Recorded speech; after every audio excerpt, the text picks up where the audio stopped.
कि फैक्ट्रीज़ क्या होता है। तो आप ये देख सकते हैं कि हम लोग लास्ट वीडियो में हम लोग ने एक ऑब्जेक्ट बनाया था, ऑब्जेक्ट लिटरल। अब सपोज कीजिए कि हम लोग है ना मल्टीपल एक ही टाइप का ऑब्जेक्ट बहुत सारा बनाते हैं। इस तरीके से इस ऑब्जेक्ट का नाम दूसरा होता है। इसी तरह से ऑब्जेक्ट 3 4 10 है और सारे डुप्लीकेट ऑब्जेक्ट है। तो उस केस में क्या होगा कि अगर हम लोग जैसे कि हर एक ऑब्जेक्ट में हम लोग एक ड्रॉ फंक्शन रखे हैं, अगर उस किसी भी एक फंक्शन में कोई इशू होता है तो हम लोग को हर जगह जाके चेंज करना पड़ेगा। अगर 10 है तो 10 जगह। ऐसा ये एक सिंपल एग्जांपल मैंने दिया है, बट ऐसा होता है क्या कि एक ऑब्जेक्ट में मल्टीपल फंक्शंस होते हैं। तो अगर अगर किसी और ये भी हो सकता है कि वो डुप्लीकेट ऑब्जेक्ट आपने बनाया है, तो किसी एक में अगर इशू आया तो आपको हर जगह जाके चेंजेस करने पड़ेंगे। तो ये एक तरह से गलत तरीका है। तो इसका सॉल्यूशन क्या है? तो इसका सॉल्यूशन ये है कि हम लोग एक फंक्शन बनाते हैं जिसका नाम देते हैं क्रिएट सर्किल, या कोई भी फंक्शन आप ले लें। और ये जो पूरा मेथड है इसको कट करते हैं और यहाँ पे रिटर्न कर देते हैं। ठीक है। तो आप यहाँ पे देख सकते हैं कि ये फंक्शन को जब कॉल करेंगे तो वो रिटर्न कर क्या करेगा, ये पूरा एक ऑब्जेक्ट रिटर्न करेगा जिसके अंदर रेडियस है और एक ड्रॉ फंक्शन है। तो रेडियस को क्या करते हैं हम लोग डायनामिक कर देते हैं कि फंक्शन जब कॉल होगा तो वहाँ से वैल्यू आएगी और यहाँ पे असाइन कर देंगे। तो अब इस फंक्शन को कॉल करते हैं, let circle equal to create circle, इसमें 7 पास करते हैं।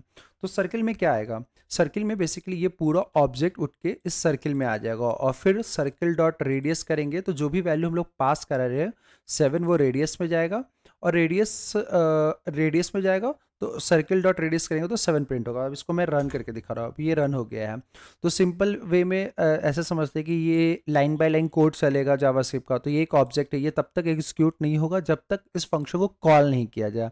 तो लाइन नंबर 9 पे आते हैं। इसमें हमने क्या लिखा है कि क्रिएट सर्किल को फंक्शन को कॉल करो, और उसमें हम लोग क्या पास करा रहे हैं 7। तो 7 जो है वो रेडियस में चला जाएगा। तो जब 7 इसके अंदर, इसका स्पेलिंग मैं सही कर लेता हूँ, तो रेडियस के अंदर 7 आ गया, तो ये एक वेरिएबल है जिसके अंदर 7 आ गया है। और इस फंक्शन जब एग्जीक्यूट होगा तो हम लोग क्या कर रहे हैं, रिटर्न कर रहे हैं पूरा ऑब्जेक्ट। ये पूरे ऑब्जेक्ट में रेडियस जो की है और वैल्यू में क्या आ जाएगा, जो 7 हम लोग पास किए, और दूसरा फंक्शन। तो ये सर्किल में क्या हुआ, अब कुछ इस तरीके से ये सर्किल हो गया, सर्किल इक्वल टू, ये मैं पूरा कॉपी कर ले रहा हूँ और यहाँ पे 7, कुछ इस तरीके का ये सर्किल होगा। तो सर्किल डॉट रेडियस करेंगे तो 7 प्रिंट होगा, सर्किल डॉट ड्रॉ फंक्शन को कॉल करेंगे तो इंटर कॉल होगा। चलिए अब इसको देखते हैं हम लोग यहाँ पे एग्जीक्यूट करके। ये ऊपर का कोड एग्जीक्यूट कर दिया, अब हम सर्किल से प्रिंट करा रहे हैं।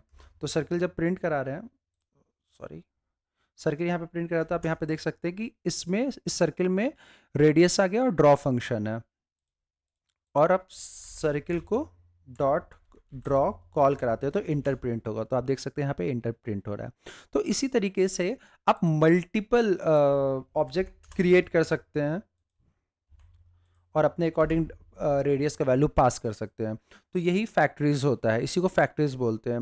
और ये कंसेप्ट हम लोग एंगुलर जेएस अगर आप कभी पढ़े होगे या पढ़ोगे तो वहाँ पे भी फैक्ट्रीज का कंसेप्ट आता है। फैक्ट्रीज वो होता है जो ऑब्जेक्ट को रिटर्न करता है।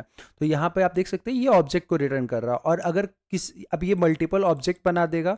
अगर कभी भी किसी भी फंक्शन में अगर प्रॉब्लम होता है, बस आपको एक जगह सॉल्व करना है, ये हर जगह वो उसको सही कर देगा उस मेथड को।